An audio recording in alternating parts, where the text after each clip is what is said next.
apaixonado pela educação teológica. E eu acho que uma prova disso é que hoje aqui, né, neste tempo, nessa oportunidade, eu estou dando aquela olhada geral para ver se eu não vou perder ninguém, mas eu tenho 3 ex-alunos, né? Além do pastor Edivan, pastor Delmo, foi meu aluno também do Seminário do Oeste. Acho que logo nas minhas primeiras turmas ali como professor, você se formou que ano, tá? Você é 2010. Nossa, 2006 eu cheguei para dar aula lá, né? E o Alain também, não é? Também foi meu aluno. Da mesma turma, né? Não? Você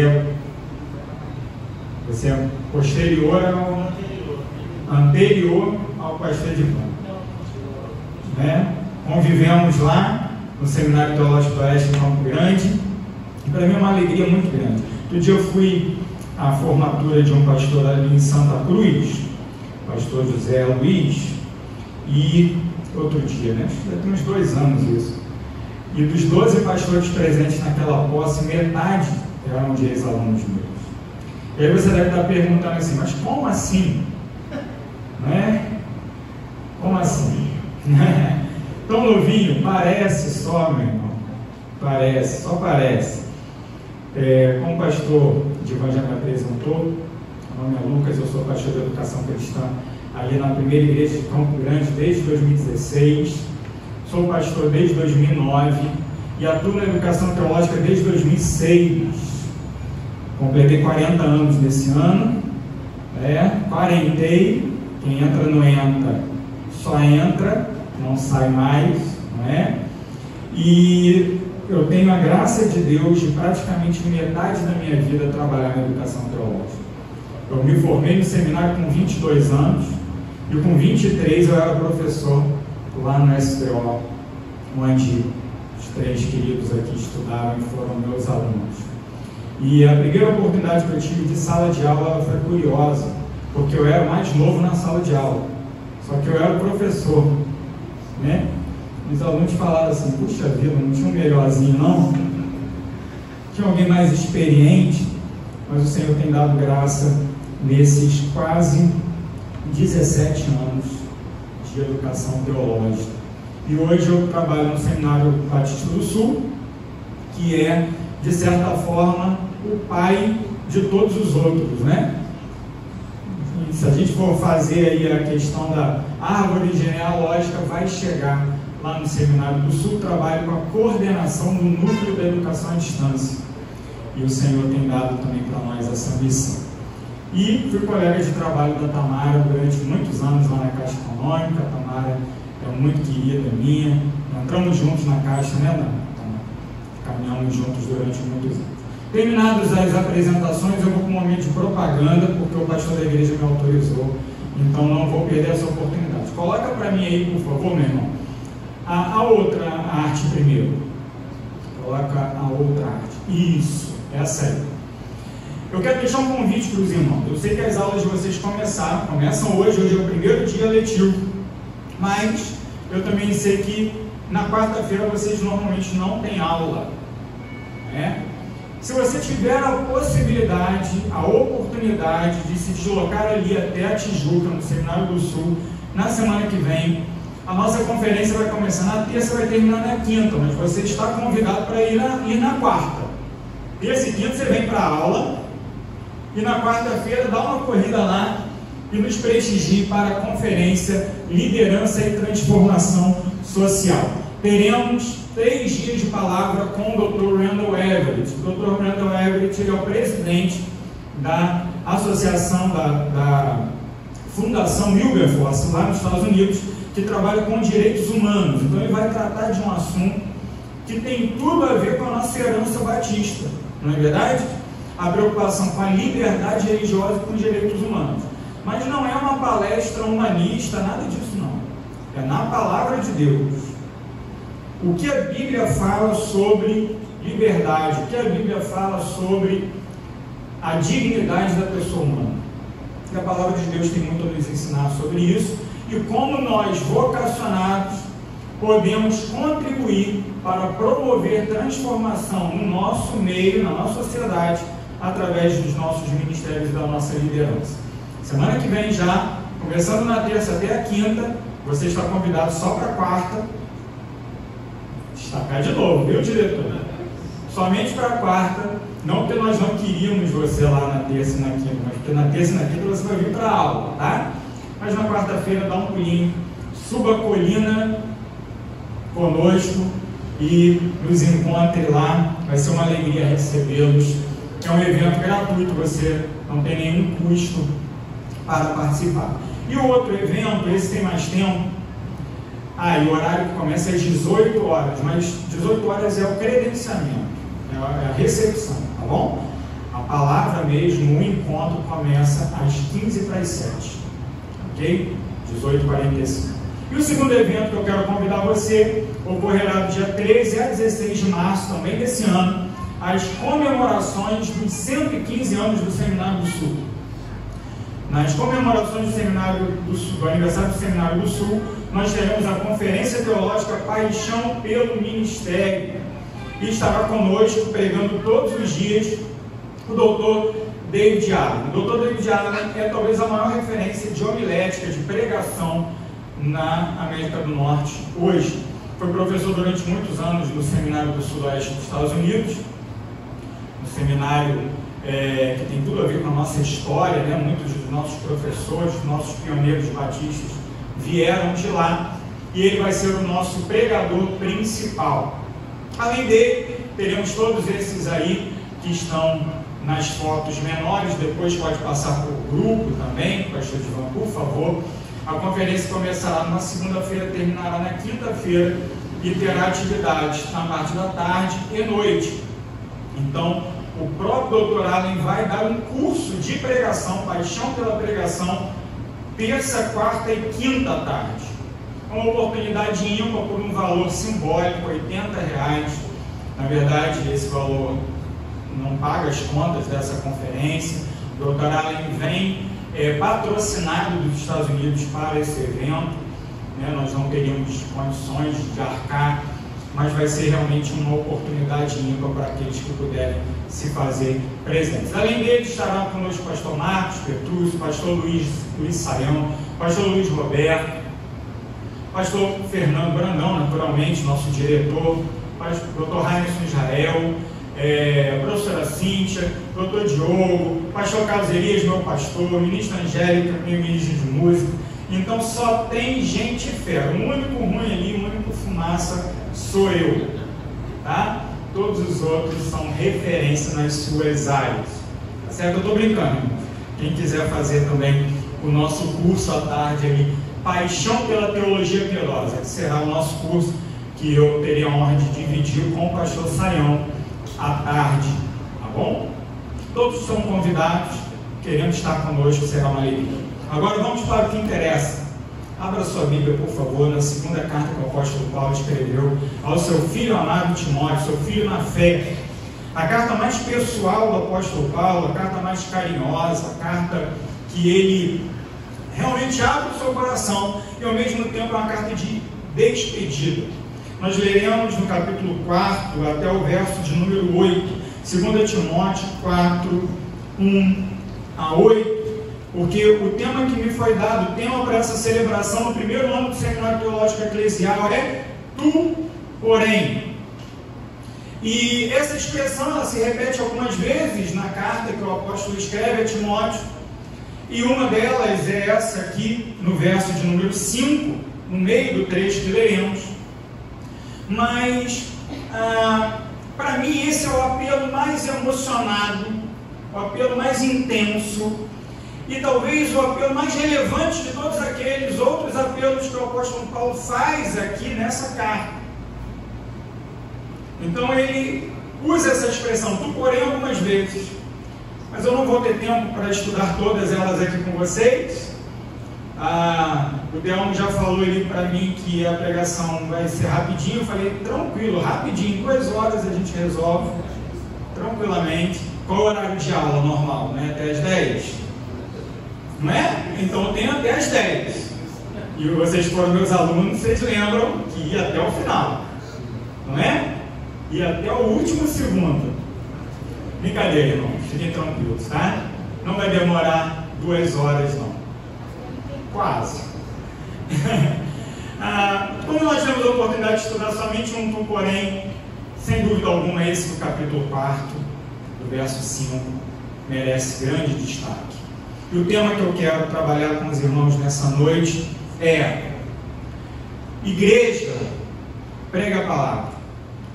Vocacionado, prega a palavra. Pastores, colegas, educadores, preguemos a palavra de Deus.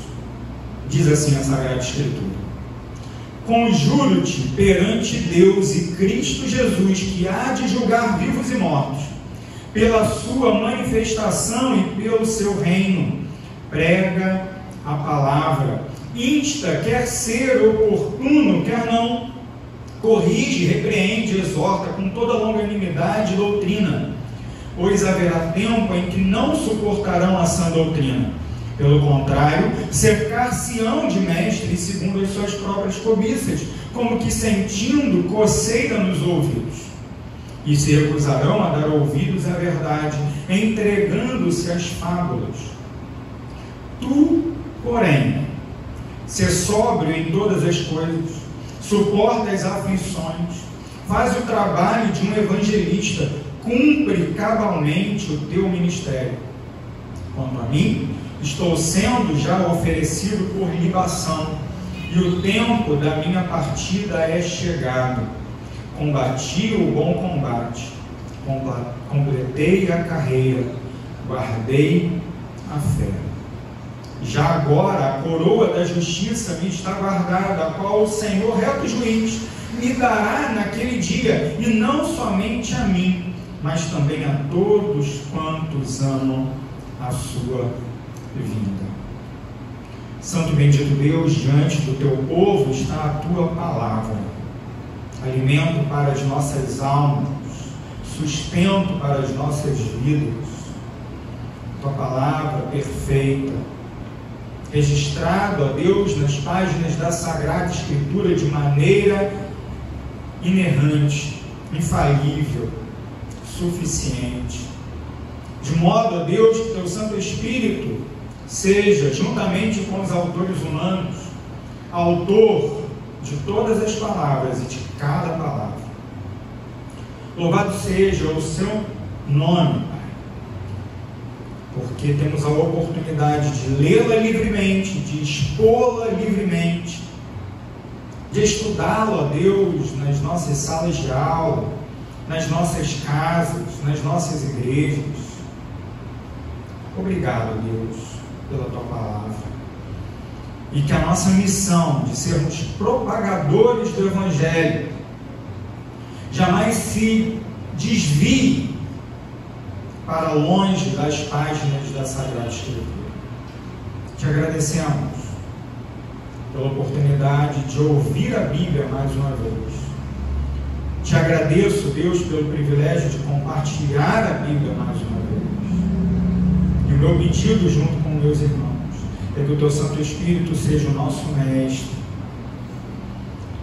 que o Senhor mesmo nos oriente, nos ensine, nos encoraje, nos confronte e nos fortaleça para seguirmos adiante, exclusivamente para a glória do Senhor.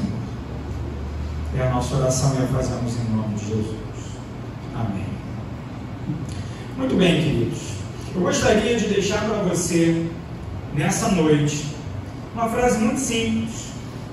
Talvez você até consiga gravar, mas que deve ser o guia durante toda a tua jornada de preparação e de ministério. A pregação da palavra é a tarefa mais importante e mais urgente da igreja. A pregação da palavra é a tarefa mais importante e mais urgente da igreja. É importante dizer isso porque você sabe muito bem que se você precisa tomar uma decisão, escolher entre uma atitude ou outra, entre dar um passo para a esquerda ou para a direita, você vai estabelecer prioridades. Não é assim que nós fazemos? O tempo todo, ao escolher, nós estabelecemos prioridades. E muitas pessoas escolhem erradamente as suas prioridades porque preferem o urgente ao importante. Aquilo que simplesmente é urgente, mas que não é importante. E tantas são as urgências do nosso ministério, meus irmãos. Quantas são as urgências? Pastor queimou a lâmpada. Pastor, está vazando um cano no banheiro da igreja. Pastor, tem essa demanda, tem aquela demanda, tem o cartório, tem o banco, tem a ata, tem tudo. Quantas e quantas coisas são nos impostas como demandas que nós devemos resolver, que nós devemos atender. Afinal de contas, nós somos pastores, então nós somos líderes. E o líder é aquele que resolve o problema. Não é assim?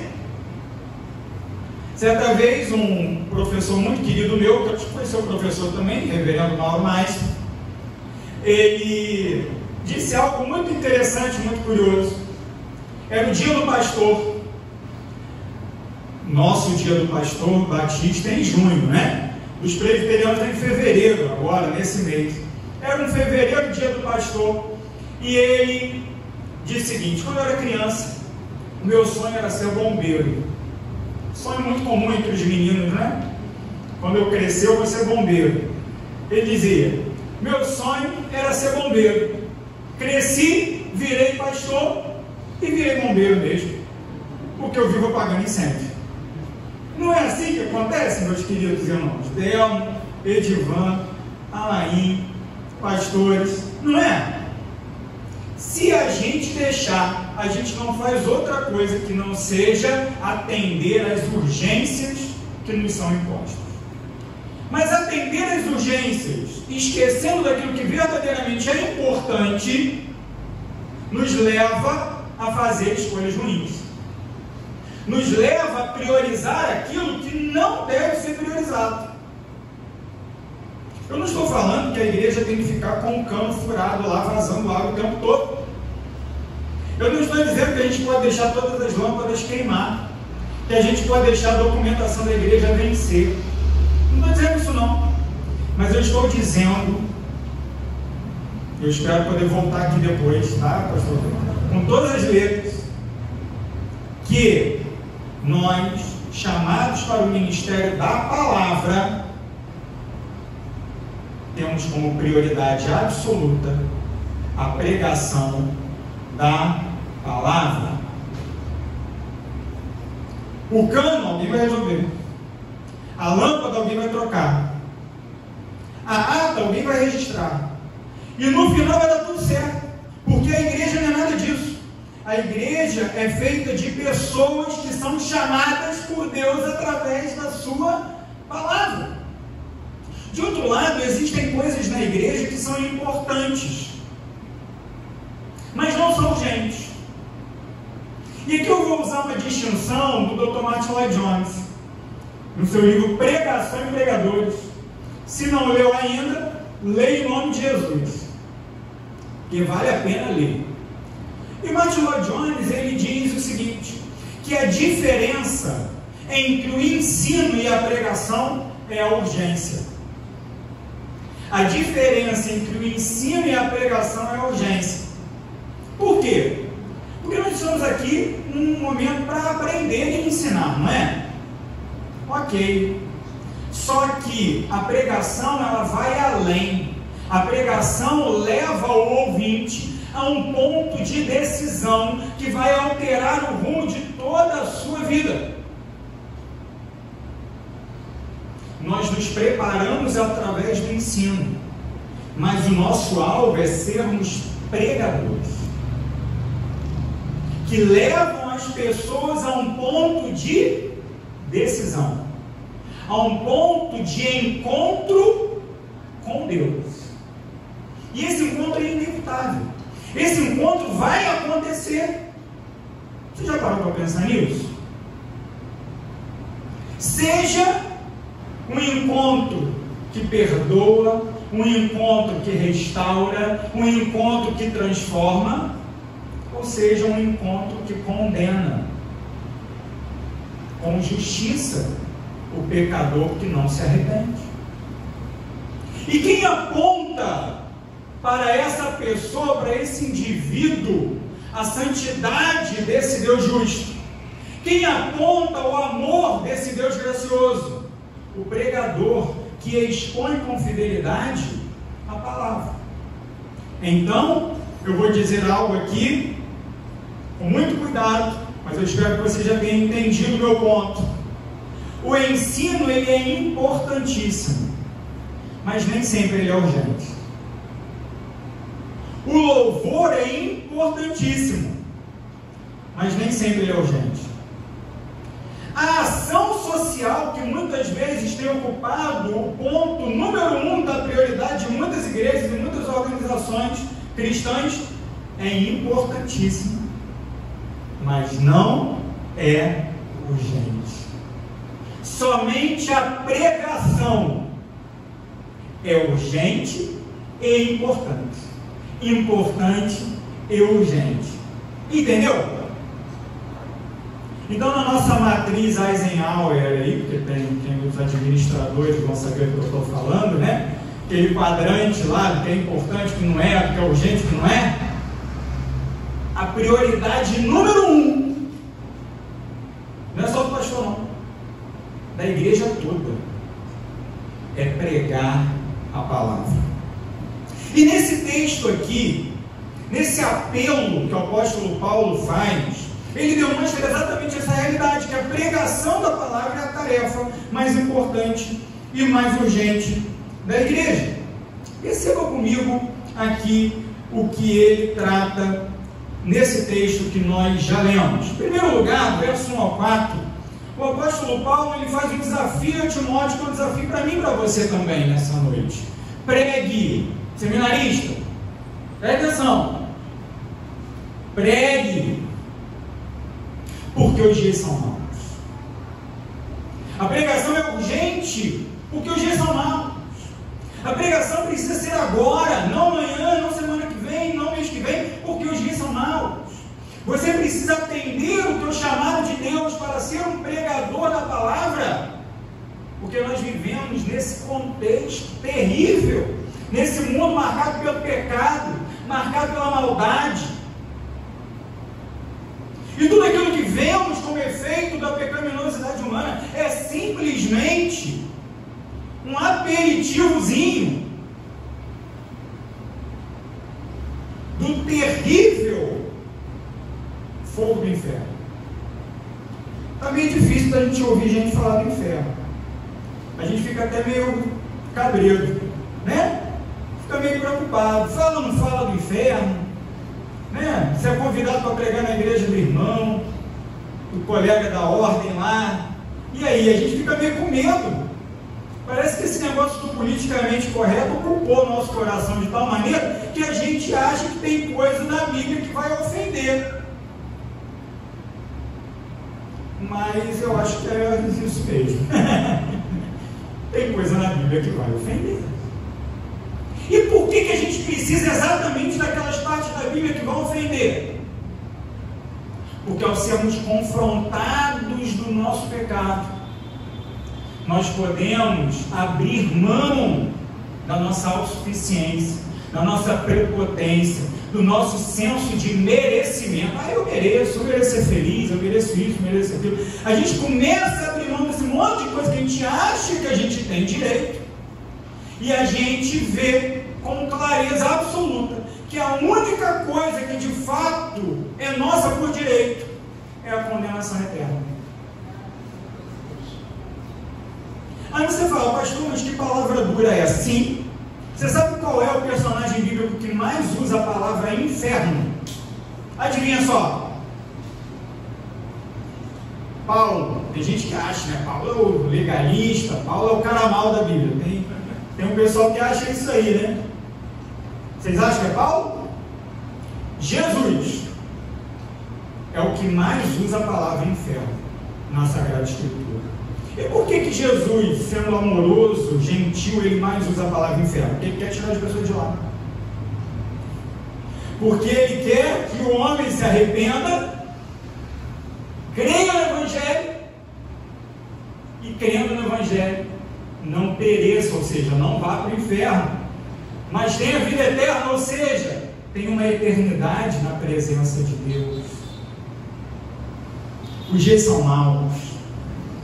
E porque os dias são maus, o apóstolo Paulo começa essa primeira sessão, que termina no verso de número 4, com um apelo solene. Olha as palavras que o apóstolo usa aqui: conjuro-te, apelo, suplico, solenemente, perante Deus e Cristo Jesus.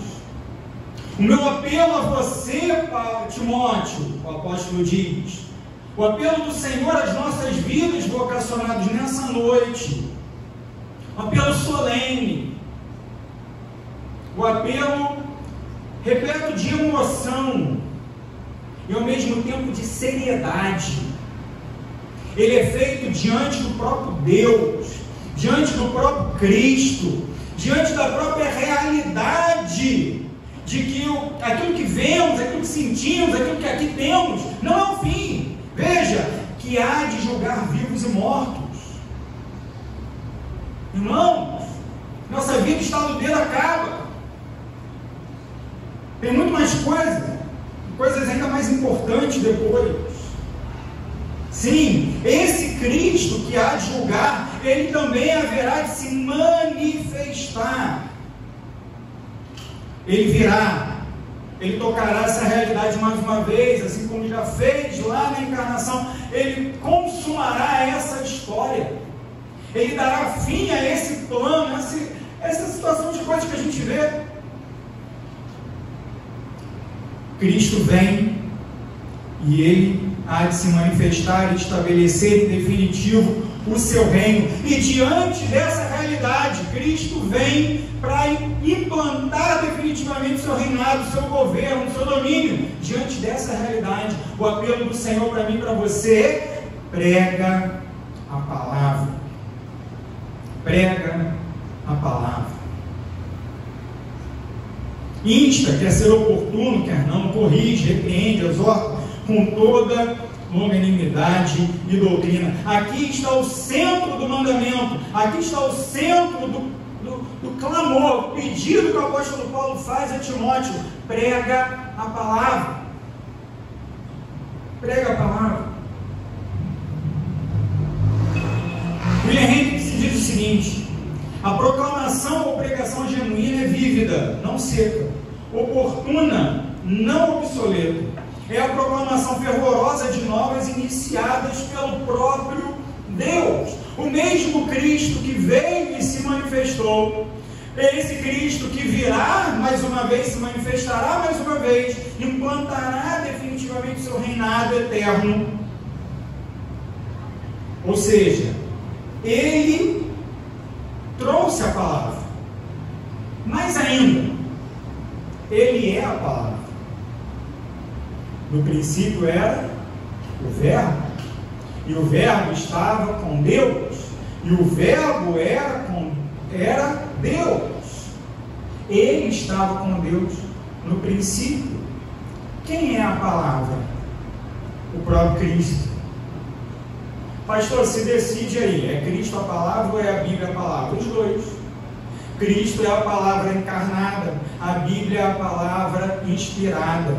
Deus soprou pelo seu Espírito as palavras da Sagrada Escritura para que nós pudéssemos conhecer de fato quem é a palavra encarnada, Jesus Cristo, que é sobre quem a palavra de Deus, a Bíblia Sagrada, trata do Gênesis ao Apocalipse. O Antigo Testamento aponta para Cristo, o Novo Testamento trata de Cristo.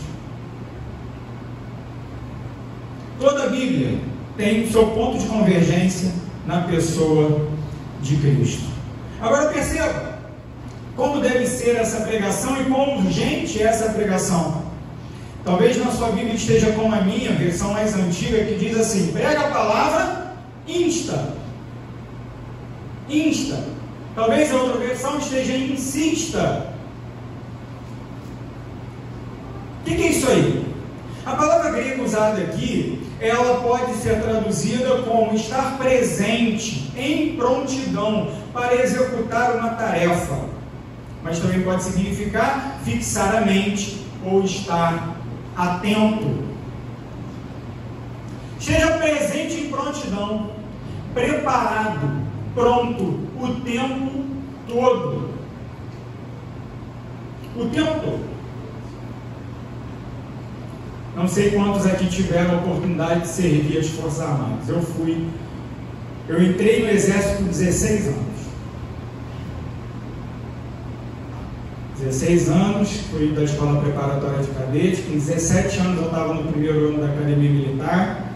E quando eu ia para o segundo ano, eu me desliguei para o seminário. Mas eu me lembro que nessa final de adolescência minha, enquanto estava lá, de vez em quando tirando os serviços na guarda, que era um negócio difícil aquilo ali, porque dava um sono miserável dela. Quando você pegava o quarto de 2 da manhã às 4 da manhã, então era terrível, era o seu. Rapaz, era muito ruim aquele negócio. Por quê? Porque você ia dormir e daqui a pouco você já tinha que levantar, e de 4 às 6, que era o último horário, já não dava mais para dormir. Era muito ruim. Mas, por mais que o sono fosse terrível, por mais que a vontade de se escorar no fuzil ali e pegar no sono e dar aquela enrolada, né, no momento da guarda, batesse, a gente sabia que a nossa função como guarda ali daquele lugar, daquele quartel, era ficar atento o tempo todo. Durante todo o nosso serviço, durante todo aquele período que estava previsto para a gente estar ali. A vida do pregador, a vida do crente, deveria ser como do soldado na guarda. Sempre. Sempre vigilante, sempre atento, sempre preparado, com a sua arma em mãos, sabendo manejá-la. Porque você dá um fuzil na mão de quem não sabe o que fazer com ele, é um perigo. Sabendo manejá-la e preparados, firmes, inabaláveis, sempre abundantes na obra do Senhor. Lembram-se desse texto? O próprio apóstolo Paulo escrevendo aos Coríntios.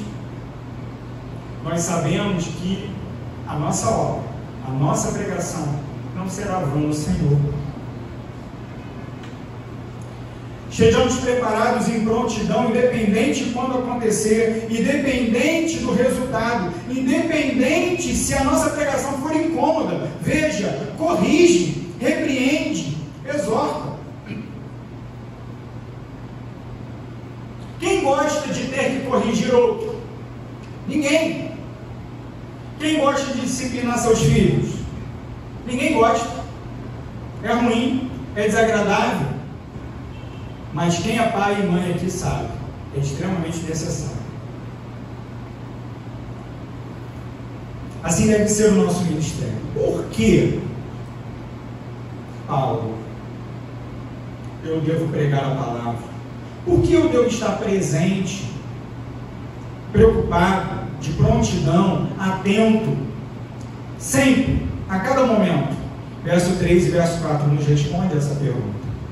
Pois haverá tempo em que não suportarão essa doutrina. Sabe que tempo é esse, irmãos? Hoje. Pelo contrário, cercar-se-ão de mestres segundo as suas próprias cobiças. Vocês não têm ideia, meus irmãos, da alegria que eu sinto em ouvir palavras que eu ouvi aqui do meu colega pastor Edvan. Um pastor que quer dividir o ensino, dividir o conhecimento. Ao mesmo tempo que isso me alegra muito, eu fico muito preocupado, porque na minha cabeça é inconcebível a hipótese de alguém que é chamado para pregar o Evangelho, que não queira, que não seja intencional em repartir o conhecimento. Esse testemunho que nós ouvimos aqui das ovelhas, do nosso colega, pastor Delmo, deve nos preocupar enquanto ordem dos pastores. Deve nos preocupar. Nós ficamos felizes pelo irmão, colega tão querido e amado, amigo, mas nós ficamos preocupados por todos os outros. Porque se o camarada não está transmitindo a palavra de Deus, o que ele está passando? Será que é uma pregação psicologizada? Será que é o evangelho coach?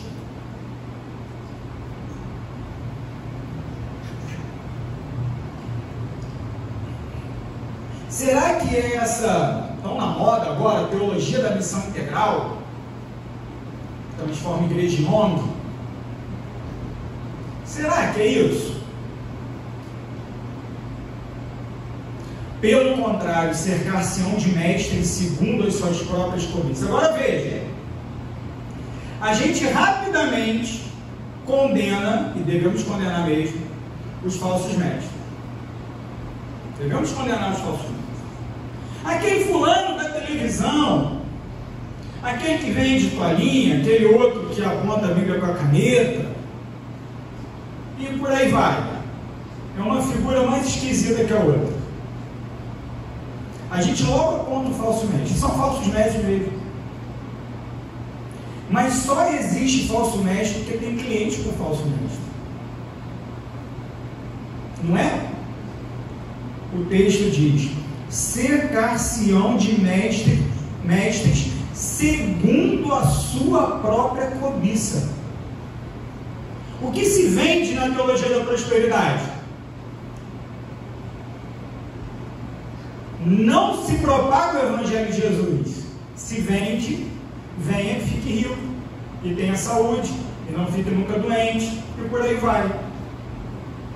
Mestre segundo a sua própria cobiça. Minha cobiça é ter tudo aquilo que eu acho que mereço aqui: dinheiro, bem, saúde, sucesso. Então eu vou atrás do cara que já vende esse tipo de proposta. Eu quero um evangelho, mas eu quero um evangelho assim light. Eu cansei dessa conversa desses caras legalistas, dizem alguns. E veja, o legalismo ele é abominável aos olhos do Senhor Jesus.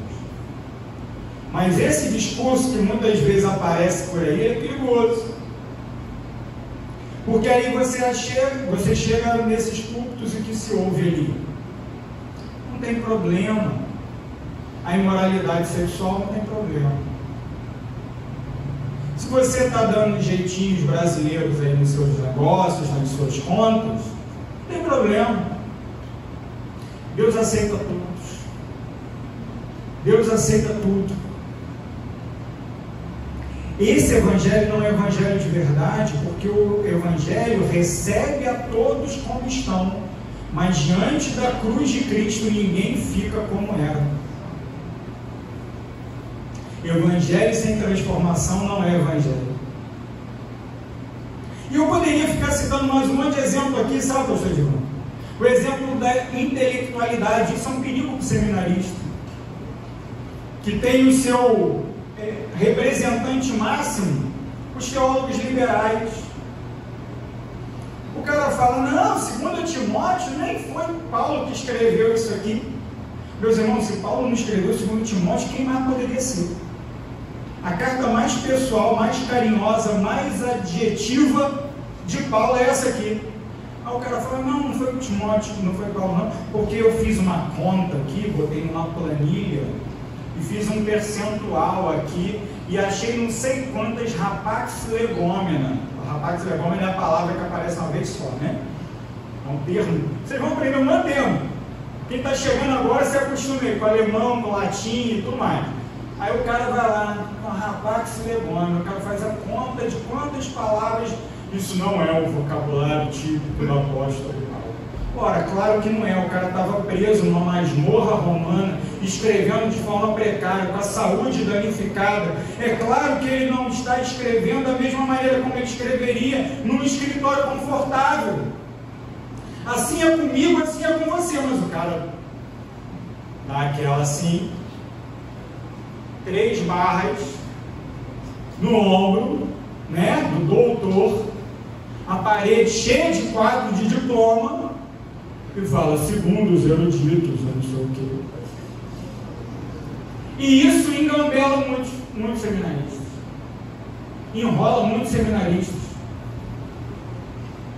E aí o cara que entra nessa canoa furada, sabe o que acontece com ele? Ele vai para o ministério, ninguém se converte, a igreja morre, murcha, o cara mata a igreja. E tem um monte também, infelizmente. Mas eu vou parar de dar exemplo disso aí, porque a gente tem que caminhar para o final, e eu não quero ficar falando de coisa ruim, não, porque tem muita coisa boa aqui. E sabe qual é a melhor parte da realidade daquele que prega em meio a esses dias maus? E eu e você devemos pregar porque os dias são maus. Devemos pregar agora, não amanhã, porque os dias são maus. Sabe por quê? Porque quando nós pregamos o Evangelho, nós estamos pregando a verdade. Verso 4. Esses que buscam falsos mestres, esses que parecem ter coceira nos ouvidos, eles se recusam de dar ouvidos ao quê? À verdade. Verdade. A teologia liberal é um conto de fadas. A teologia da prosperidade é um conto de fábulas. A teologia do coach só acredita nela quem acredita em Papai Noel e Coelhinho da Páscoa. Mas a verdade da Sagrada Escritura, meus irmãos, minhas irmãs, nada pode ser mais real do que o que está aqui. Nada pode ser mais verdadeiro do que o Evangelho da Cruz, do Cristo no autor da sociedade. Nada. Pregue. Os dias são maus. E exatamente porque os dias são maus, nós precisamos de mais e mais vocacionados fiéis à palavra do Senhor. Versos 5 a 8. Pregue, porque o tempo está acabando. Os dias são maus. E nesses dias, nós devemos ter a ciência, a consciência de que o relógio está correndo cada vez mais rápido. O tempo está acabando. Para Paulo isso é evidente, porque de fato ele sabia que a vida dele estava acabando.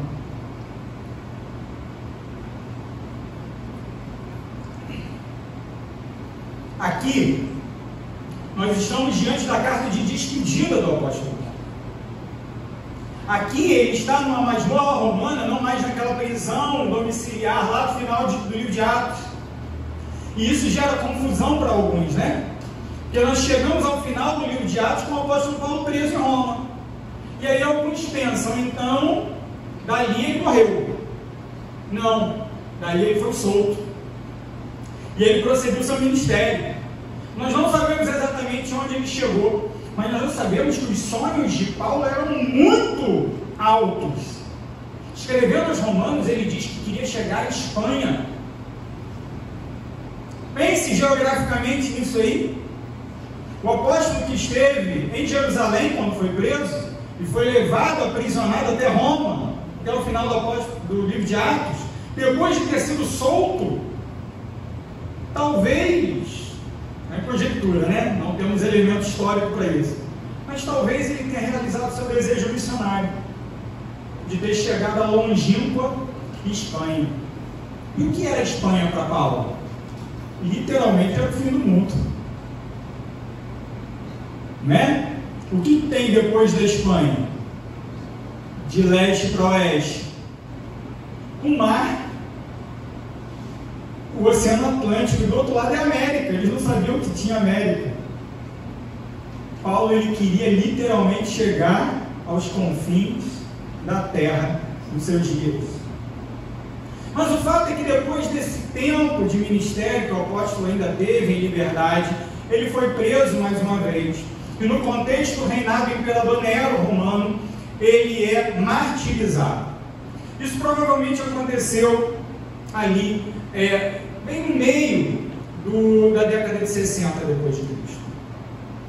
Não sabemos exatamente a data, mas é algum lugar desse tempo aí. O apóstolo Paulo morreu, e antes de morrer, ele escreve essa carta. Para ele, os dias estavam acabando. Então, ao escrever para o seu filho querido Timóteo, essa epístola é aquele passar de bastão, igual na corrida de revezamento. Timóteo, a minha corrida está chegando ao fim, agora é com você. Tu, porém, não como os falsos mestres, não como aqueles que abandonaram o apóstolo quando ele mais precisava, não como aqueles que se desviaram da fé da sã doutrina, não. Você é diferente, Paulo. Tu, porém, ser sóbrio em todas as coisas, suporta as aflições, faz o trabalho de um evangelista, cumpre o teu ministério. Meu irmão, minha irmã, vocacionado, cumpra o teu ministério até o final. Se hoje você começa o seminário, sabe o seguinte: a tua jornada é de vida. Colegas queridos, a nossa jornada é de vida. O pastor não aposenta. A nossa aposentadoria é o nosso encontro com aquele que nos chamou. E como é bom ver tantos testemunhos assim, não é? Ontem eu almocei com o pastor Edgar Barreto. Sabem quem é? Foi pastor da PIB de Nova Iguaçu, de 78, 1978, 5 anos antes de eu nascer, até o ano passado.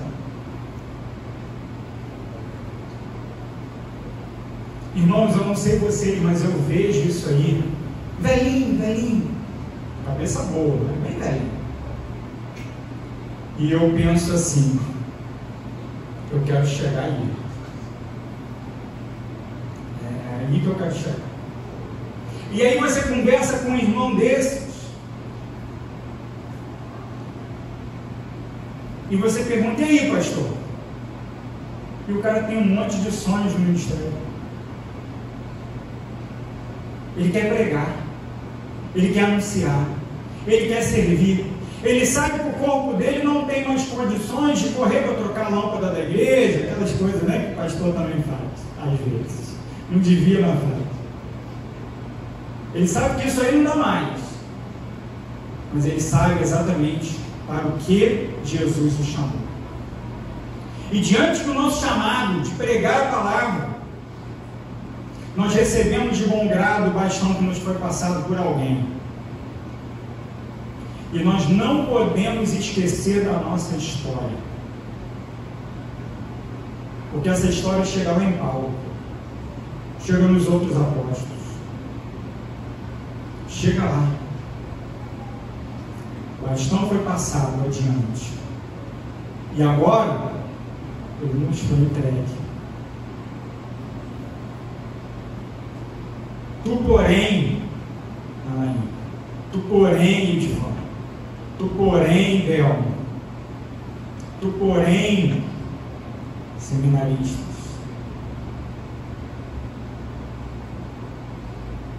não como os falsos mestres, não como aqueles que ficam pelo caminho. Vocês são diferentes. Vocês são diferentes. Fiquem firmes até o fim. Até o fim.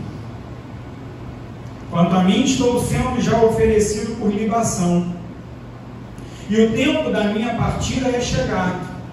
Veja que o apóstolo começa a usar imagens, figuras, metáforas.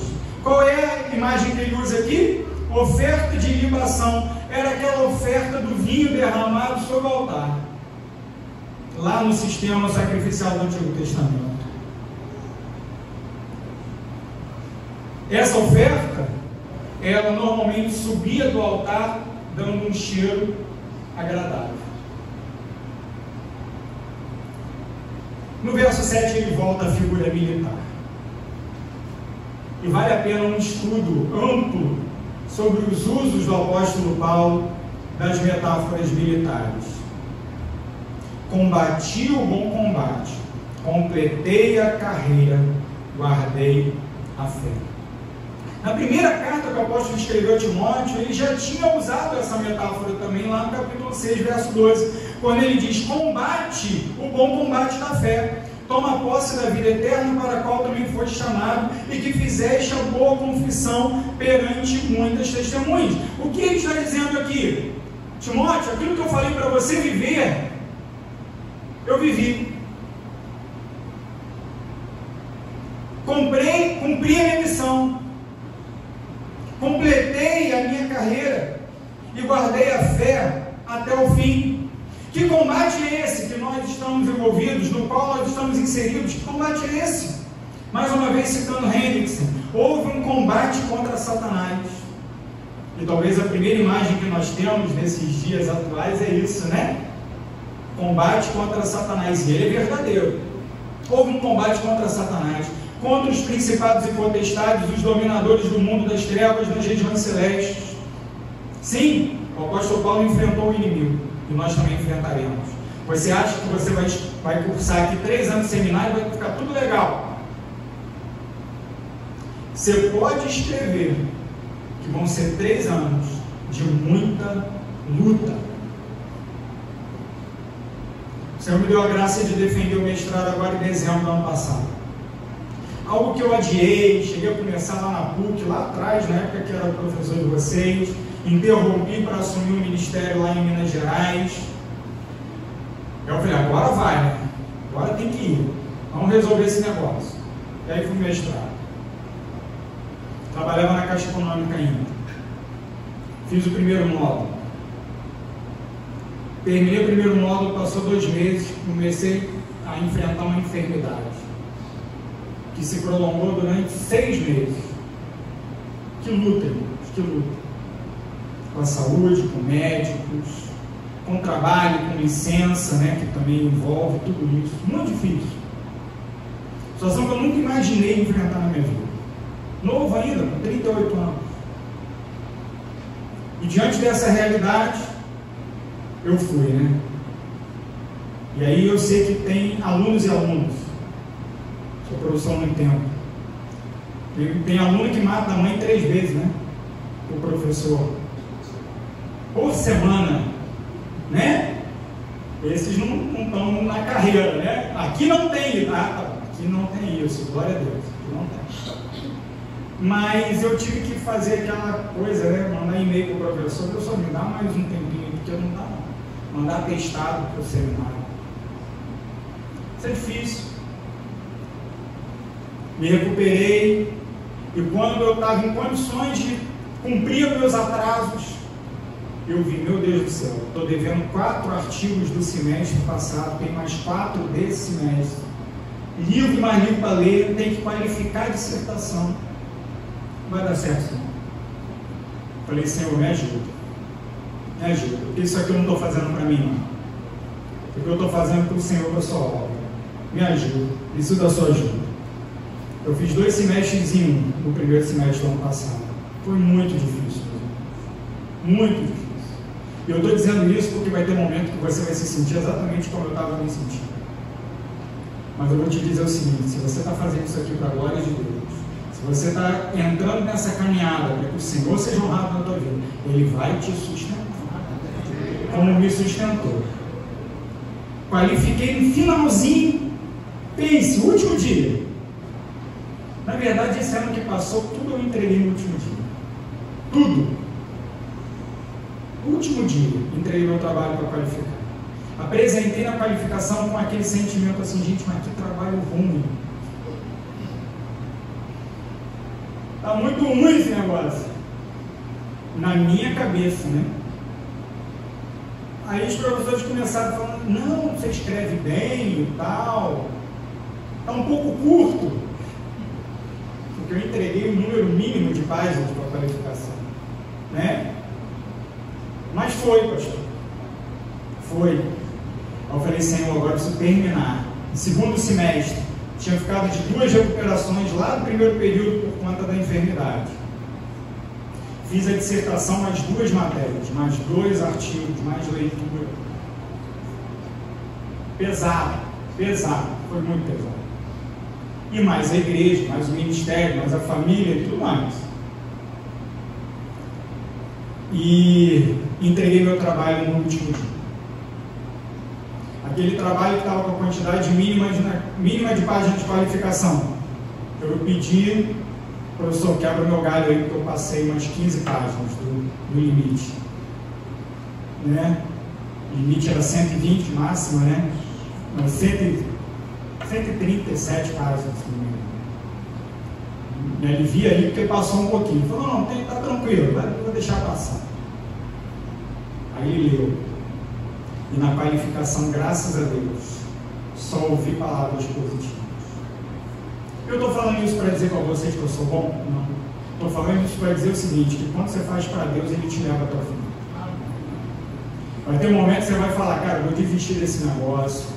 O pastor vai maluco de inventar esse currículo aqui, junto com os mestres aqui, com os pastores. Esse negócio está muito difícil, está muito penoso. É o grego, é o hebraico. Gente, o grego é uma bênção, tá? Já digo isso para vocês, é a disciplina mais importante do currículo. Quem é o professor de grego? Não é, pastor? Né? Melhor de todas. Mas às vezes os alunos têm dificuldade. Eu quero te dizer o seguinte: se é para o Senhor, você vai passar, vai vencer e vai chegar no fim. Se é para você, se é para a tua glória, se é para o teu ego, aí é melhor você nem pensar. Mas se é para o Senhor, Ele vai te levar até o final. Como Ele me levou nesse desafio e em tantos outros, eu poderia ficar contando mais história aqui, mas não farei isso. Satanás vai se levantar, como se levantou contra Paulo. Mas ele pôde dizer, completei a carreira. O mundo vai se levantar. Hendricks continua. Paulo lutou contra os vícios, contra as violências de judeus e de pagãos. Sim, você vai ter dificuldade. Você vai ter dificuldade no trabalho. Vai ser o patrão que nunca te causou problema, agora o cara vai causar. Você vai ter perseguição, às vezes dentro da sua própria casa. Paulo lutou contra o judaísmo entre os gálatas, contra a heresia, contra o fanatismo dos tessalonicenses, contra as contendas, a fornicação, os litígios dos coríntios, contra o gnosticismo incipiente dos efésios e dos colossenses. Paulo lutou contra a heresia, como a gente também vai lutar, como vocês também vão lutar.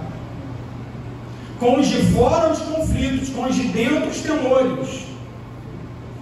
Agora, a luta mais pesada que o apóstolo Paulo lutou, e aqui ele pode dizer, combati o bom combate, e em nome de Jesus você também vai dizer, e eu também direi.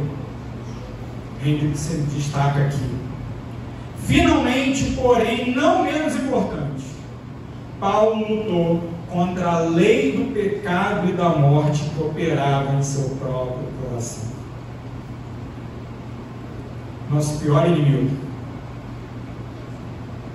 mora aqui dentro do nosso coração. É o nosso próprio pecado. Que o seminário sirva então como um agente de quebrantamento. Que você saia daqui mais perto do Senhor.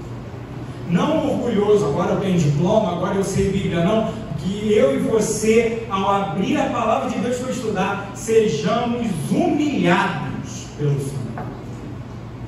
Paulo chega humilhado ao final da sua carreira. E exatamente porque ele chega humilhado nessa masmorra romana, ele se sente mais honrado e exaltado de todos os homens. De modo que o último verso do nosso texto diz assim: já agora a coroa da justiça me está guardada, a qual o Senhor, reto juiz, me dará naquele dia, não somente a mim, mas também a todos quantos amam a sua vida. A pregação da palavra é a tarefa mais importante, mais urgente da igreja e também a tarefa mais recompensadora que um ser humano pode exercer. Prega a palavra. Colegas queridos, professores, pastores, educadores, pregamos a palavra com fidelidade, com ousadia. Não tem medo, não. E com isso eu não estou dizendo que vai dar tudo certo. Pelo contrário, estou dizendo que vai vir perseguição, vai vir bomba, vai vir problema. Mas não vamos nos desviar. Não nos desviemos, irmãos. Preguemos com fidelidade, com ousadia. Vocacionados, não se rebaixe a ser nada além de um pregador fiel da palavra de Deus. E aqui eu faço um paralelo com a palavra do grande príncipe dos pregadores Charles Spurgeon. Se Deus te chamou para ser um pregador, não te rebaixes a ser um rei. O mundo sempre vai nos oferecer coisa melhor.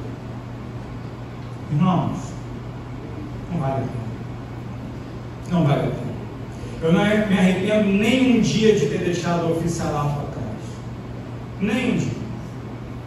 Não que eu acho que o exército é ruim. Não. Mas porque Deus me chamou para ser um pregador. Não me rebaixarei a ser um coronel. O mundo pode te dar muito mais dinheiro que o ministério, irmão. Isso aí eu posso te garantir. Não espere ser rico. Não espere ajuntar bens. Não, nós entramos no ministério para ganhar vidas, não para ganhar vida. Não te rebaixe. Isso é nada além do pregador da palavra de Deus. E todos nós, porque todos nós somos igreja, que tenhamos fome e sede da palavra de Deus. Tenhamos então ouvidos atentos e braços fortes para seguir na obra do Senhor. Você pode ficar de pé, vamos orar? Foi quase 2 horas. Brincadeira, foi um pouquinho menos. Mas que o Senhor nos encoraje nessa noite. Que a gente volte para casa com o coração ardendo para estudar e para pregar a palavra de Deus. Vamos orar? Santo e bendito Deus, aqui está o teu povo, teus vocacionados, teus chamados.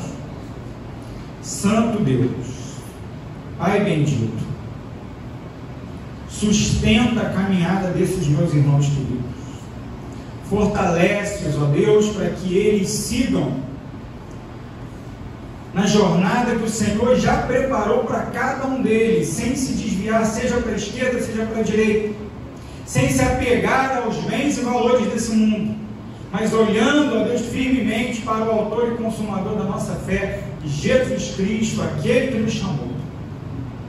Ah, Deus, nos dá uma jornada perseverante. Haverá momentos, sim, em que desanimamos, nos sentimos desencorajados, mas que o poder do Senhor, que o Teu Santo Espírito nos conduza em triunfo e nos leve, ó Deus, adiante no nosso chamado, na nossa vocação. Deus, por favor, que sejamos acima de tudo fiéis. Fiéis. Que não ousemos acrescentar ou retirar nenhuma letra da Tua palavra, mas que aquilo que recebemos passemos adiante, como Paulo fez com Timóteo, como Timóteo fez com tantos outros, como homens fiéis que nos legaram o Evangelho, e agora nós estamos aqui, que façamos também com outros e outros e outros durante toda a nossa vida. Obrigado, Deus, por participar desse momento tão importante na vida desta escola, mas acima de tudo, na vida desses irmãos queridos aqui. Que o Senhor use esse tempo de preparação, de estudos, para que o Teu nome seja honrado na vida de cada um. É a minha oração junto com os meus irmãos, em nome de Jesus. Amém.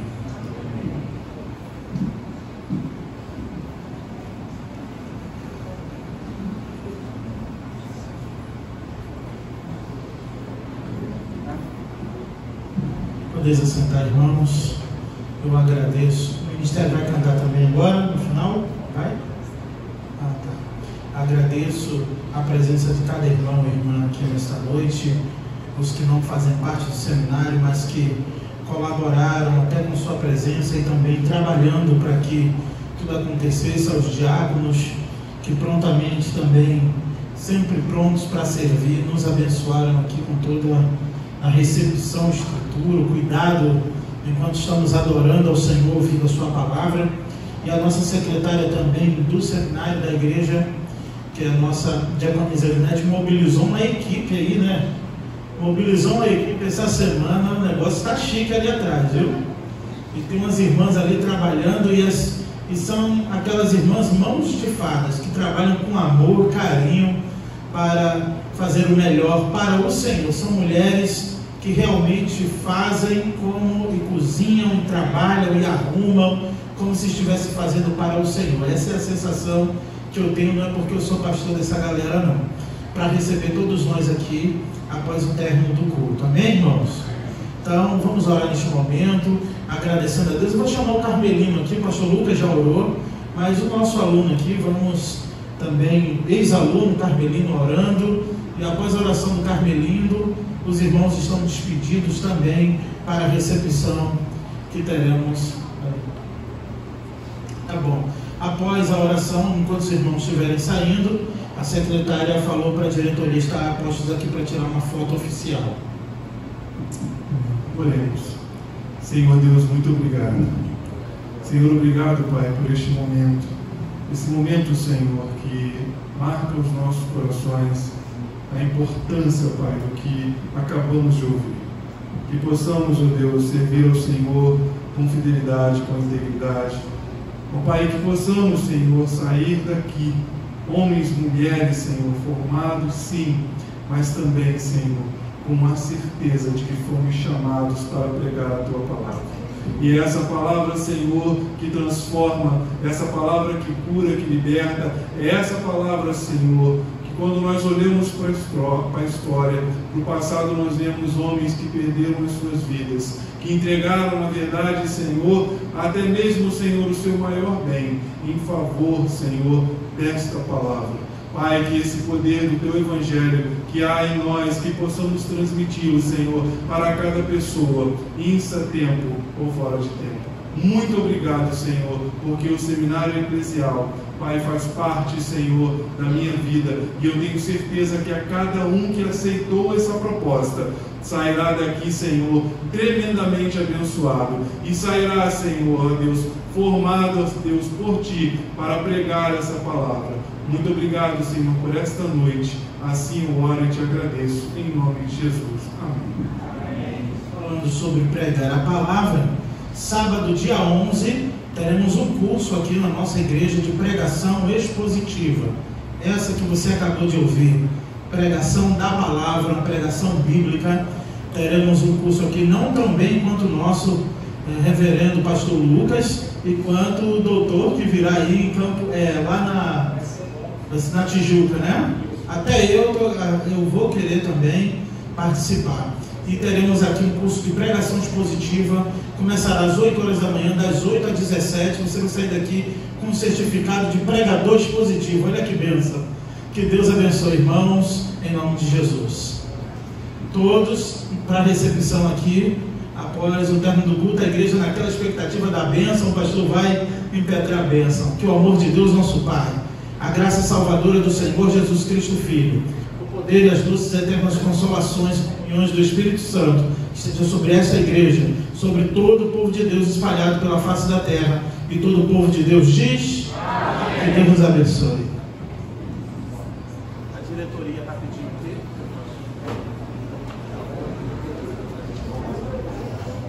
Pastor Lucas.